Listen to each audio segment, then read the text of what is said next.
영적 치유 7번째 나갑니다. 치유라는 부분을 준비하면서 정말 저 자신이 많은 것을 발견하는 귀한 시간이 되고 있습니다.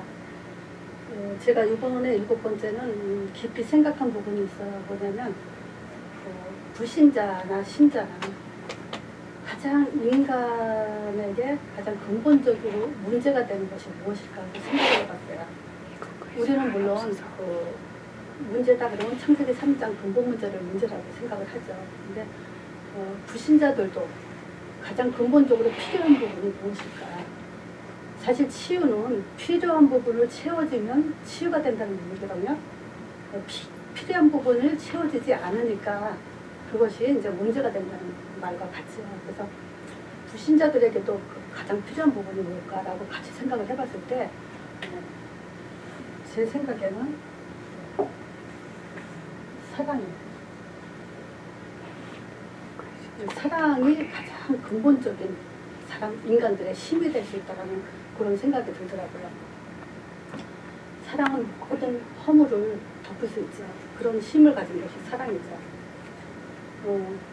그런데 이 사랑이라는 것을 받으려고만 하니까 또 문제가 되는 게 있는 거죠. 그래서 우리는 이 사랑이라는 그 관점에서 사랑이 우리에게 얼마나 귀중한지를 먼저 한번 말씀을 나눠보고자 해요. 그래서 그 애들에게도 가장 안정적인 상태가 되는 부분이 먼저도 말씀드린 것처럼 엄마 아빠가 가장 사랑하는 모습을 봤을 때 애들이 가장 안정적이라고 그러죠. 그리고 또 엄마 아빠가 자기를 사랑한다고 느끼고 확인됐을 때 아이들은 가장 안정적인 상태에 들어간다고 그래요. 그래서 이 사랑의 결핍은 모든 마음의 병의 근원이 된다고 볼 수 있죠. 그래서 이 사랑이 없다라는 것은 마음의 병이 들기 시작하는 거죠. 근데 이 마음의 병은 우리한테 또 뭘 갖다 줄까 하고 생각을 해봤어요. 이 마음의 병은 실제 자존감, 이것을 상실하게 해요. 그래서 이 마음의 병으로 우리가 자존감이 상실이 되면 과연 또 어떤 상태가 되는가? 이 자존감 상실은 실질적으로 모든 삶과 환경과 인간관계 속에서 상처받기 가장 좋은 상태예요. 자존감 상실은. 그래서 이 상처는 또 자기 자신을 굉장히 누르는 그런 그런 적인 요소가 되죠. 그래서 이 상처로 인해서 무능해지고 또 무기력해지고 심하게는 이제 우울증까지 오죠. 자, 그래서 우리가 마음의 병과 상처 이런 걸 가지고 실제 어떤 또 상태를 가져오면요, 이 생각과 이 마음이 또 마음이라고 해도 생각하고 마음은 같은 단어로 어떻게 마음과 생각과 감정 부분이 아이가 되는, 말하자면 상처받는 그 순간에 정신적인 것과 이 생각이 멈추게 돼 있어요. 그래서 이 상처받는 그 순간에 바로 멈춰지면서 어떤 상태가 되냐면 아이가 내 속에 들어가 있다는 거죠. 그래서 요즘 20대 청소년 애들 또 중고등부 이럴 때도 보면 가정이 좀 불행한 애들 보면 있잖아요. 그 아이들이 굉장히 우리가 뛰어나게 따라가지 못하는 부분은 굉장히 빠르죠. 이제 기계 만지고 뭐 컴퓨터 게임 만지고 뭐 이런 거 엄청 빨라요. 근데 뭐가 늦냐면 성숙 쪽에서 늦어져요. 그게 왜 그러냐면 이 상처로 인해서 아이들이 성숙하지 못하는 부분에 굉장히 억압이 당하고 있어요. 그래서 이번 주에는 내가 그런 부분을 좀 많이 생각을 해봤어요. 우리 그 청소년 애들이 또 자녀들이 이런 속에서 빨리 끄집어내기 위해서 우리가 이렇게 메시지 해주지만 안 돼요. 해주지 않으면 안 되죠. 자, 그래서 지금 사랑 결핍으로 인해서 이런 상태들이 돼 있어요. 그래서 이 상태를 어떤 상태에 돼 있냐라고 또 한 번 저희가 확인해 보면요. 실질적으로 이 아이들은 대학을 가고 미래를 준비하기 위해서 많은 공부를 하더라도 실질적에서 뭐가 냐면 이 상처가 삶을 지금 지배하고 있다고 보면 돼요. 공부하는 속에서도 자기가 하고 싶은 일을 하는 속에서도 뭘 하는 속에서도 지금 이 아이는 상처가 삶을 지배하고 있어요. 상처가 삶을 지배하고 있다는 것은 과거 속에 살고 있다는 얘기죠. 현재 미래를 가는 지금 단계가 아니에요. 아무리 이런 사람이 상처 치유하지 않고 성공했다 하더라도 결국은 상처 속으로 돌아오기 때문에 지금 미래를 준비하고 미래를 사는 게 아니에요. 그래서 오늘을 어떻게 사냐? 인정받는데 많이 힘을 써요. 또 동정받으려고 굉장히 거기에 마음을 써요. 사실상 이거는 필요 없는 부분에 신경을 집중하게 하고 있는 거랑 마찬가지죠. 그래서 굉장히 인정받으려고 노력하고 여기 인정받지 못하면 또 상처 속에 들어가고 이런 것들이 계속 삶이 계속 상처를 연장하는 그런 삶이 되죠. 그래서 결과를 보면 아이들이 굉장히 행복하지가 않아요. 또 이런 아이들은 인간관계도 지속하지 못해요. 그래서 좋은 친구 우정관계가 지속돼야 되는데 그런 것들이 어떤 순간에 또 좋은 친구라도 딱딱 끊어지고 지속하지 못하고 이런 모습을 볼 수가 있어요. 자, 왜 그러냐? 하나님의 창조예요. 하나님의 창조가 사랑 없이는 살 수 없도록 그렇게 창조됐기 때문에 그래요. 제가 언젠가 또 말씀드린 것처럼 하나님이 혼자 스스로 전능하신 분인데도 영원히 혼자 살기를 원치 않으신다 그랬죠.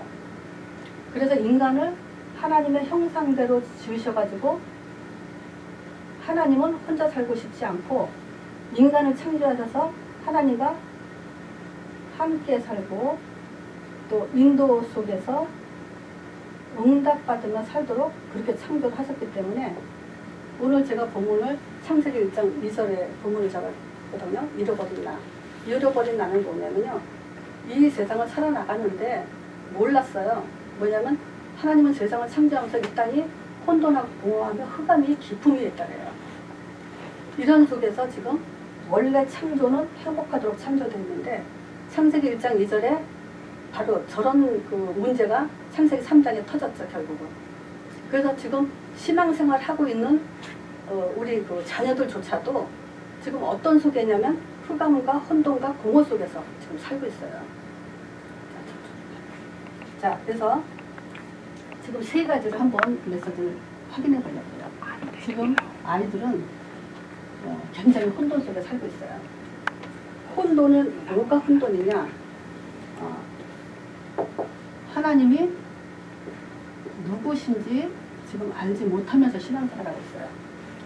지금 제가 한 모델을 가지고 이 메시지를 하고 있는데요. 얘는 모태신앙이에요. 모태신앙인데도 불구하고 실질적으로 하나님이 누구신지 정확하게 알지 못하고 있어요.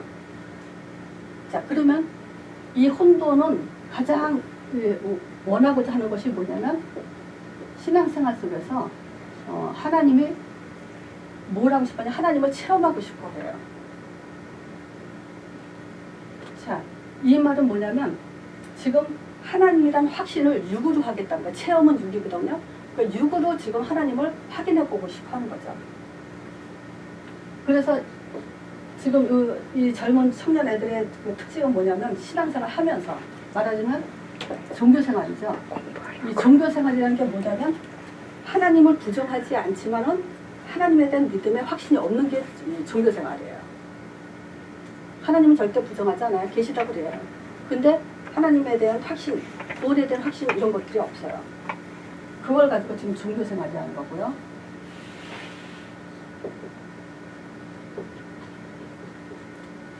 그리고 또 신비적으로 체험하기 싶어해요. 신비적인 건 뭐겠어요? 보이고, 들리고 또 느끼고 뭔가 이렇게 보이는 것으로 확인하고 싶어 하고 있어요. 그래서 어떻게 하면 하나님을 믿을 수 있겠냐 했을 때 이제 여러 가지 얘기를 하죠. 보는 걸로. 아니면 자기가 확신이 와야 된다. 그리고 뭐 들으면 좋겠다. 이제 여러 가지 대답들을 하죠. 이것이 신비죠. 그러면서 율법적으로도 하나님을 원해요. 뭐냐? 바르게 살고 행동을 나쁘게 하면 하나님의 안 만나줄 것 같고, 자기가 행위를 올바르게 하면 하나님은 자기를 이쁘게 생각할 것 같고, 신앙생활 하는 아이니까 이런 것들을 요소를 다 가지고 있어요. 그러면서 성경을 많이 읽죠. 그러니까 믿어지지 않으면서 성경에 대해 많이 아는 거, 이건 지식이죠. 지금 신앙생활 하는 그 아이들이 이런 속에서, 혼돈 속에서 신앙생활을 지금 하고 있어요. 그래서 우리가 확인건데 절대 이거 가지고 구원을 확인할 수 없죠. 이 종교, 신비, 율법, 지식 가지고 절대 제 문제 해결할 수 없어요. 절대 사단을 이길 수가 없고, 절대 이 방법으로는 성령이 역사하지 않죠. 자, 그러니까 이런 혼돈 속에서 신앙생활을 하면서도 굉장히 갈급해요. 그래도 다행히 이제 뭔가 답을 찾으려고 만남이 지어졌는데, 우리는 이런 사람을 만날 때 바로 이제 답을 줄 수 있어야 되죠. 자, 이렇게 혼돈 속에서 따라오는 것이 공허죠. 혼돈은 결국 답이 없다는 거죠. 답이 없으면 공허하게 돼 있어요. 이 공허는 뭐냐? 허전하다는 거죠. 뭔가 채워지지 않았다는 거죠. 쉽게 말하면 임마누엘이요. 하나님과의 임마누엘이 안 돼 있기 때문에 공허한 거죠. 자, 이런 사람이 질문을 했어요. 신앙생활 하면서. 자, 어떤 질문을 했냐면요. 나는 왜 존재하는가? 지난주에도 좀 말씀을 드렸죠. 근데 우리는 어차피 이 질문은 딱 질문하자마자 우리는 주저주저 말을 해줘야 되기 때문에 계속 복습점해서 또 이제 하는 겁니다. 근데 나는 왜 존재하는가 했을 때 우리가 한번 그 사람 상태를 보세요. 그 청년의 상태. 이 사람은 반드시 우울증이 있어요. 무기력증, 상처, 분노 이런 것들을 다 가지고 있어요. 그러면서 또 어떤 면이냐면 이기적인 그런 부분도 있어요. 이기적이라는 건 뭐냐면 그런 속에서 상처가 있으니까 자기 자신을 보호하려고 하다 보니까 자기 자신만 알게 되는 거죠. 그게 이제 결국 이기적인 사람으로 이제 자라고 있는 거죠.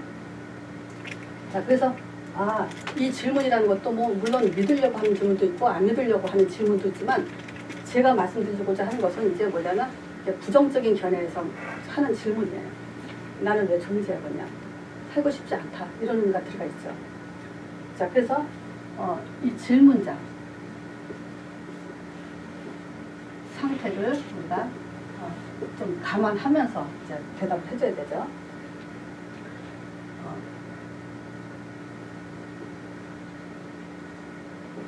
자, 그러면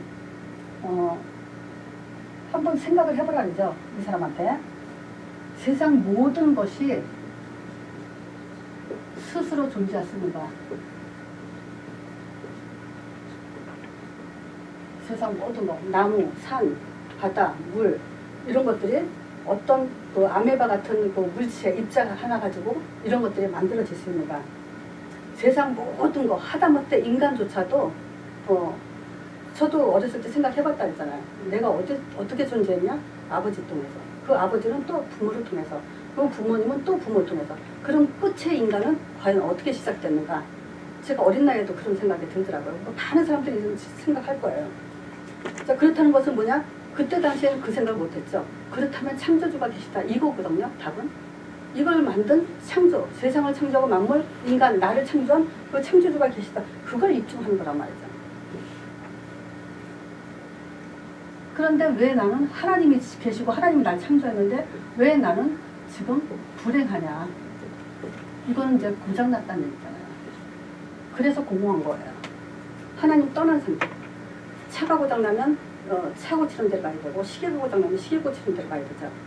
결국 인간이 고장나면 창조주한테 가야 되죠. 문제가 있다는 것은 그 문제 해결하는 답이 있다는 얘기란 말이에요. 자, 이런 질문 속에서 지금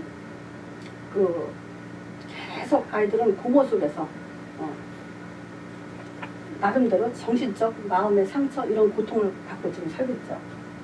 그리고 두 번째 질문이 뭐였냐면, 선악과를 지금 왜 만들어 놓고 이걸 먹고 죽게 했냐, 그거죠.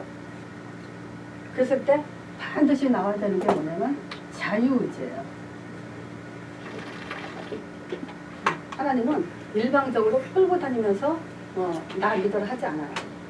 그리고 사랑과 마음과 이런 교통은 서로 쌍방간에 일어나는 거지 일방적으로 일어나는 건 아니에요. 사랑관계는 특히 더 그래요. 서로가 사랑할 때 그 사랑이 이루어지는 거지 한쪽에서 일방적으로 사랑한다고 해서 그 사랑이 이루어지는 게 아니에요. 그래서 이 자유의지고도 우리가 이 자유의지를 또 다른 말로 지정이라고 얘기도 하고요. 또는 성경적으로는 선지자, 제사장, 왕의 기능을 말했죠. 하나님 아는 지식, 예배드리는 지식, 대임하는 지식. 자, 그래서 이 지정이가 없는 사람들을 어떤 사람들이 하죠? 기억 상실증에 걸렸거나 식물인간 또는 귀신 들린 자들, 심하게 귀신 들린 자들, 다른 인격체가 움직이는 사람이 그런 존재가 귀신 들린 자죠. 그럼 이게 지정이가 지금 없다는 얘기란 말이죠. 그럼 이런 사람들은 역할을 못하죠. 제대로 된 그 역할을 할 수가 없죠. 자, 그래서 하나님은 선지자, 제사장, 왕의 기능을 가지고 하나님 말씀을 알아듣고 예배드리고 대임할 수 있는 그런 존재로 창조를 처음부터 하셨어요. 사단이 이걸 뺏어갔다 했잖아요. 근데 선악과 왜 만들어 놓고 먹고 죽게 했냐. 하나님은 전능하시다는 데 초점을 둬야 돼요. 하나님은 완전하시고 전능하세요. 먹어도 괜찮아요. 자기가 영생주에 작정된 자, 구원받을 자, 구원받게 하셨어요. 그래서 예수님이 그랬죠. 한 사람도 자기에게 주신 자 놓치지 않겠다고. 그렇지 않겠어요? 하나님이 세상을 창조해놓고 자기 소유, 자기가 함께할 자를 누구한테 뺏기겠어요? 그래서 모든 세상 만물이 조금도 틀림없이 그렇게 하나님 하시기 때문에 괜찮은 거예요. 그래서 우리가 하나님만 믿기만 하면 된다. 그러면 그런 질문 있을 필요가 없다. 그렇죠? 믿으려고 하는 질문이라면 그냥 예수를 영접해서 하나님 자녀가 되면 된다. 먹고 죽게 만드는 게 아니라 거꾸로 말하면 안 먹으면 영원히 나와 함께 산다는 행복의 조건이다. 세 번째가 사단을 왜 없애지 않냐. 왜 사단을 그냥 뒀냐. 그래서 간단한 대로죠. 영적 존재는 죽지 않는다. 그래서 우리가 감사하고 행복하고 이 복음이 너무 귀하고 좋은 걸 여기서 알 수 있죠. 영적 존재는 하나님과 사단, 사단과 천사는 같은 종류지만 어쨌든 구분을 시키죠. 사단 또 천사, 인간 이 네 종류가 이제 영적 존재잖아요. 그러니까 인간도 영원히 죽지 않아요. 그래서 이 땅에서 반드시 구원받아야 될 이유가 그거죠. 네 번째가 성경은 인간이 기록한 거 아니냐. 이런 질문 있죠. 그랬을 때 그냥 칸이 좁으니까 얘기를 할게요. 만물 창조, 인간 창조 이거에 대해서 기록을 했어요. 성경은 그냥 옛날 얘기책, 그냥 어떤 역사책이 아니라 만물이 어떻게 창조됐고 인간이 어떻게 창조됐냐. 그러니까 우리의 근본이 어떻게 시작됐는지 시작을 기록해 놓은 거예요. 근데 세상에 하나님이 창조했는데 완벽한 창조인데도 왜 이게 문제가 있냐고요. 그래서 이 인간에 대한 이 세상의 문제에 대해서 기록을 했어요. 그리고 이 문제를 해결하기 위해서 수많은 예언을 하셨어요. 그래서 예언이 성취된 것이 하나님 말씀이에요. 그래서 홍수 사건 예언했는데 정말 홍수가 났고, 또 아브라함을 통해서 자손을 보내고 땅을 기업으로 주고, 또 이방에 400년 동안 객이 된다는 사실이 그대로 이루어졌고, 또 예수님이 오신다고 예언했는데 오시고 죽으시고 부활한 거 구약에 다 예언됐어요. 성령까지 보내준다는 거 다 예언한 것이 그대로 성취됐고요. 아수르, 바벨론 역사적으로도 망한다고 했는데 진짜 다 망했고요. 결국 로마도 이제 이스라엘 백성들이 로마에 속된다는 것도 다 예언된 것들이 다 되고 있죠. 또 예루살렘 멸망한다는 것이 예수님 주후 70년, 예수님 오시고 나서 70년에 돌아가시고 나서죠.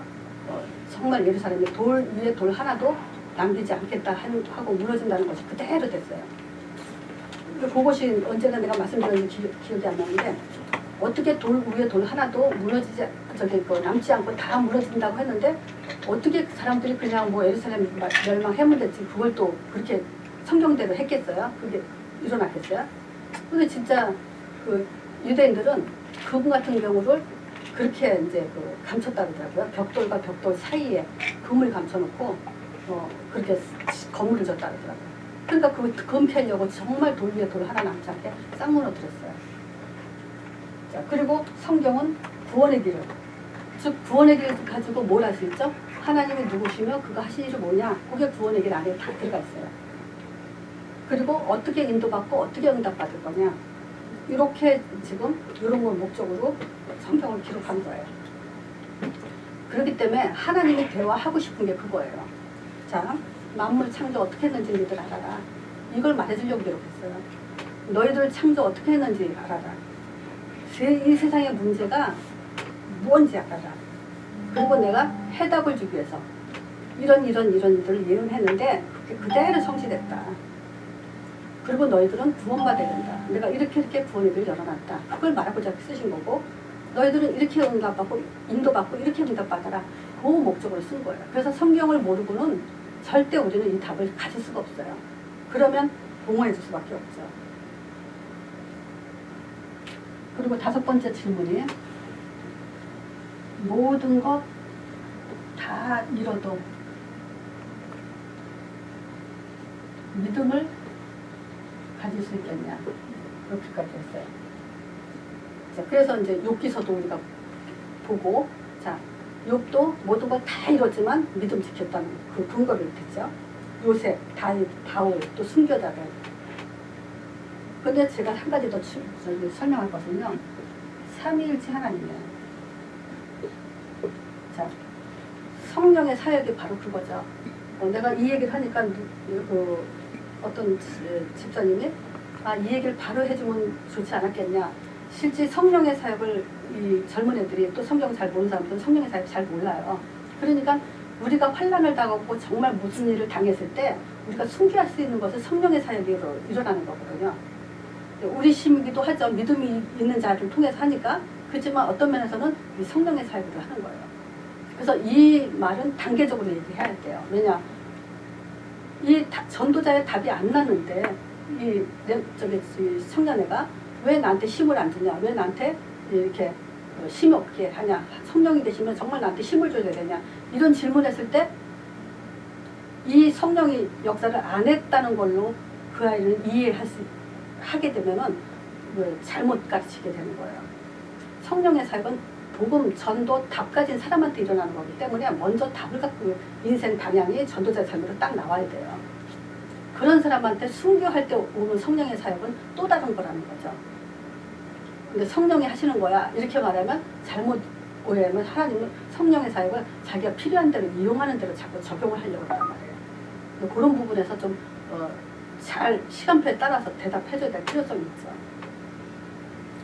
자, 지금 공허하다는 건 뭐냐면요, 왜 내가 존재하냐, 이 질문 자체가 이 사람은 지금 공허하다는 얘기예요.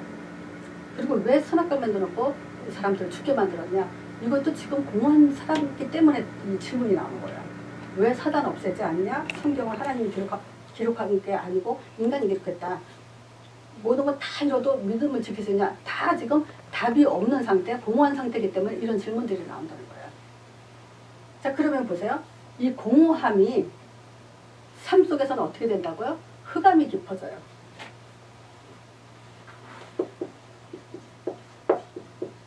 자, 이 흑암이 깊어지는 것은 우리가 삶 속에서 어떤 면에서는 이제 실전이죠. 즉 삶에 드러나죠. 자, 어떤 때 드러나는 것 같아요? 혼돈하고 공허한 사람이 삶 속에서 흑암이 깊어져. 그러면 흑암이 깊어진다는 것은 어떤 걸 가지고 흑암이 깊어진다고 얘기하겠어요? 감정으로 튀어나와요. 선택과 결정을 하는 걸 보면 이 사람이 흑암이 깊구나라는 것을 확인할 수가 있어요. 이게 숨겨져 있다가 결국은 어떤 순간에선가 선택과 결정을 하고 감정이 튀어나오기도 해요. 이게 이제 그 어떤 결정을 하냐, 어떤 선택을 하냐에 따라서 그걸 드러나게 되는 거죠. 그래서 흑암이 깊은 사람의 모습은 먼저 길가 또는 길가. 자, 이거를 지금 한번 먼저도 이제 길가밭, 저기 가시밭, 돌짝밭 이거에 대해서 이제 설명을 드린 적이 있어요. 근데 요거를 상처를 가진 상태에서 한번 설명을 해보려고 그래요. 상처 가진 사람의 그 길가밭의 상태는 이 중요한 것을 이게 줘도 안 들어요. 못 알아들어요. 말하자면 자기 상처를 꽉 쥐고 있기 때문에 남의 말을 전혀 들어오지 않는 사람이 있어요. 누군지 알 거예요. 이 말 하면 우리 가까이 있죠. 자기 말 외에는 다른 사람 말을 못 들어요. 근데 이게 지금 뭐냐면 가장 중요한 것을 지금 못 알아듣고 있다는 거예요. 복음. 이 복음을 못 알아듣는 사람도 있어요. 사람의 보통 일상적인 말도 자기 말 외에는 뭐 신경 안 쓰는 사람도 있지만 이게 길가밭이에요. 이 길가밭은 하나님이 복음의 씨를 떨어뜨렸는데 어떻게 되죠? 스며들지 않고 새들이 모아서 쪼아 먹죠. 이게 이제 우리가 상처를 갖고 있으면 상처만 붙들고 있는 거예요. 그러니까 남의 말이 안 들려요.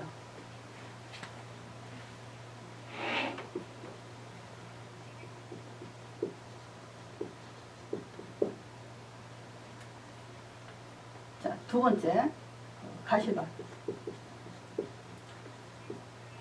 가시밭은 찔른다. 요게 상처에 대한 표현이 참 잘 돼 있죠. 자기 상처가 너무 크기 때문에 다른 사람의 상처를 전혀 인정하지, 공감하지 않는 상태를 말하는 거예요. 제가 미국에서 워낙 삶들이 어려우니까 살기 힘들죠. 그리고 혼자 여자가 또 이렇게 살고 자식 키우고 하다 보면 이런 사람들이 주로 이제 보면은 자기가 가장 힘들게 인생을 살고 있다고 생각을 해요. 그만큼 뭐냐, 삶 속에서 상처를 많이 갖고 있다는 얘기죠. 그렇기 때문에 다른 사람의 상처를 전혀 공감하지 않는데 우리는 딱 한 가지 이걸 분명히 알아야 돼요. 다른 사람이 암이 걸린 것보다 내가 독감 걸리고 감기 걸린 게 더 아프다고. 이 말은 모든 사람은 다 각자 아픔을 갖고 있다는 얘기예요. 나만 아픈 게 아니고. 우리는 그걸 인정을 해야 돼요. 그걸 공감하지 못하고 그래요. 그래서 이 가시밭의 사람은요, 비슷한 사건 상황이 되면 바로 그날 그 시간으로 딱 들어가 있어요. 그러면서 그 속에서 자기가 또 계속 자기 자신을 가시로 찌르고 있어요. 그래서 마음의 병이 생기는 거고 이 마음의 병이 정신병으로 이제 퍼져가는 거예요.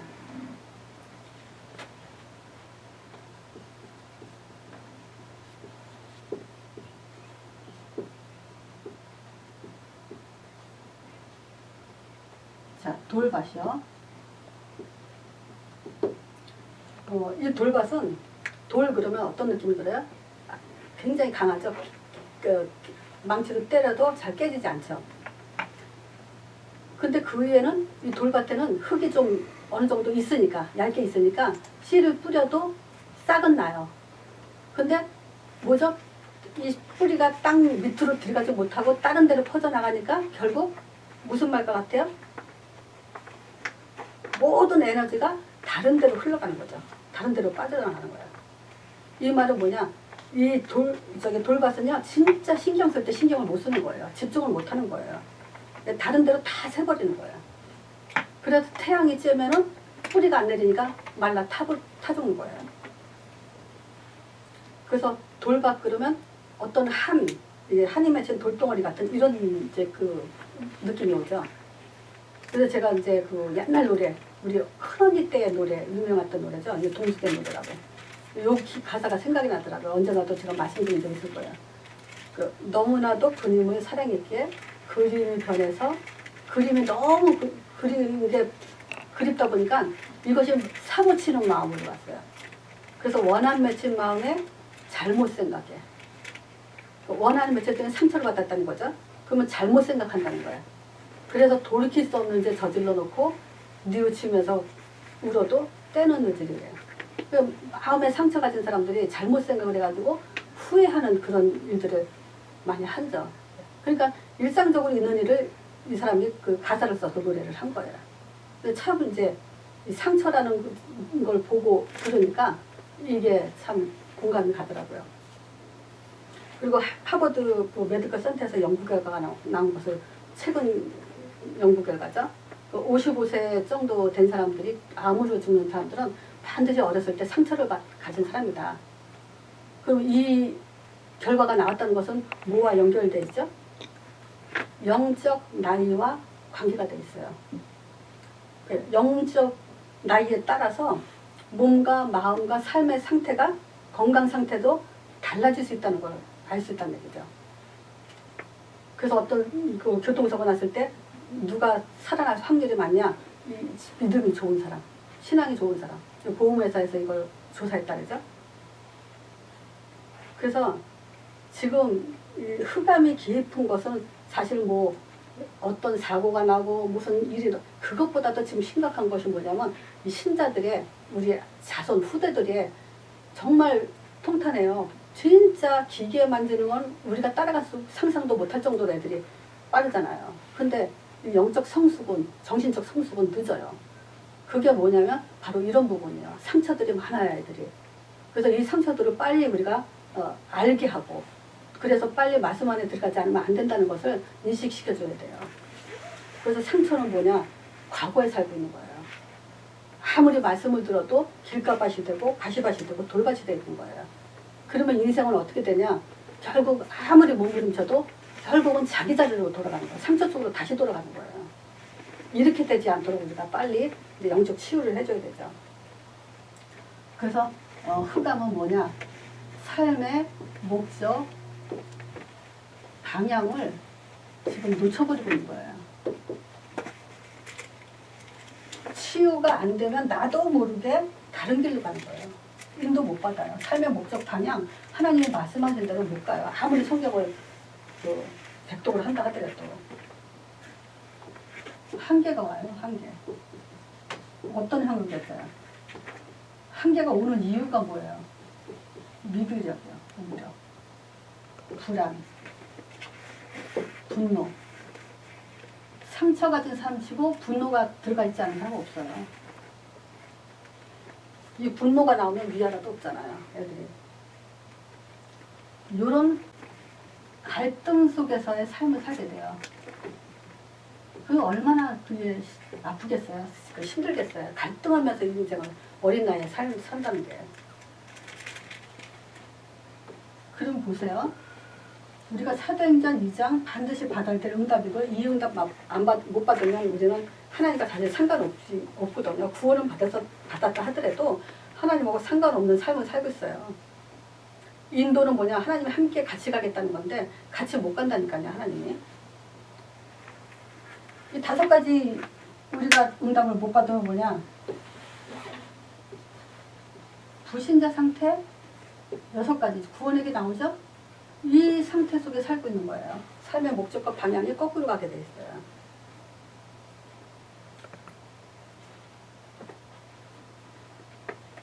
자, 그래서 결론을 한번 보면요. 우리가 영적 상태도요. 1단계 나만 아는 단계 이게 있다 했죠. 이건 뭐죠? 나 중심. 그래서 상처 가진 사람들의 특징은 뭐냐면 다 자기 중심이에요. 두 번째는 뭐냐면 다른 사람이 보이기도 해요.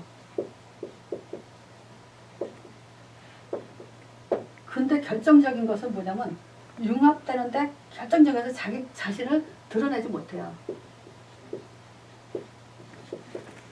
자신은. 사람과 사람이 서로 하나가 되고 공유한다는 것은요, 마음이 이제 드러낼 것이 드러내져야 돼요.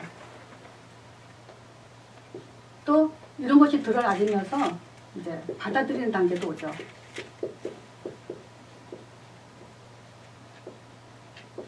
더 좋은 거 있고 정말 내게 유익한 거 있고 복음에 유익한 거 있다면 받아들이는 단계 와요. 그럼 모든 거 다 인정해 주는 단계죠. 근데 이거는 뭐냐면 복음의 색, 사람에 대한 어떤 그 부족함 이런 것에 대해서 그냥 넘어설 수 있는 단계를 말하는 거예요. 그 요것은 이제 이 복음으로 좀 집중이 될 수 있는 단계예요. 또 집중하는 사람이 할 수 있는 단계예요. 저 같은 경우도 이 복음을 확실하게 분명하게 복음과 종교가 구분되고 나니까 사람들하고 처음엔 융합이 잘 안 되더라고요. 근데 시간이 지나니까 그들을 이해하고 받아주고 그 사람 수준에 또 말하게 되고 이런 단계가 오더라고요. 그래서 이런 단계 돼야 돼요. 네 번째 단계는 완전히 하나님 형상 회복한 단계예요. 이게 뭐냐면 뭐든지 다 내 탓이구나. 이걸로 가지시는 거예요. 모든 사람을 용서하는 단계인데 용서 못할 사람 또는 내 유익을 뺏기면서까지도 용서하시는 단계예요. 이게 이제 진짜 제자의 단계죠. 참 제자의 단계. 요거는 오게 돼 있어요. 영적인 단계는 반드시 이렇게 흘러가게 돼 있어요. 자, 그래서 오늘 제목이 잃어버린 나인데 한마디로 말하면요, 상처는 내가 아닌 다른 내가 살고 있는 거예요.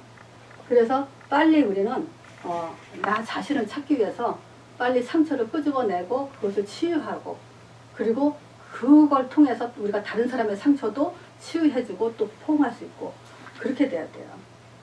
그래서 불신자나 신자나 사랑만 가지면 넘치게 돼 있어요. 불신자나 신자나.